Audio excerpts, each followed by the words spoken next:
you. The former Top Gear presenter Jeremy Clarkson, best known as well for his Amazon Prime programme Clarksons Farm and the Grand Tour with best pals Richard Hammond and James May. Diddly Squat Farm could close down amid complaints from residents about loud noise and boy racers racing cars up and down. Clarkson, who is 61 and opened Diddly Squat Farm back in 2020 in Chadlington, which is on the outskirts of Chipping Norton in Oxfordshire, and I got to meet Jeremy Clarkson back in 2021 last year, which was amazing, described it as a load of bollocks. Cut! Oh, we're not supposed to say bollocks. Is that a swear word or something? No, but it's a load of bollocks you're saying. Yes, April Fool.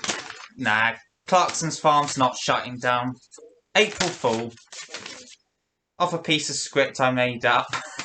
Happy April Fool's Day, everyone. I hope you're alright with this, Clarkson. I was only having a joke.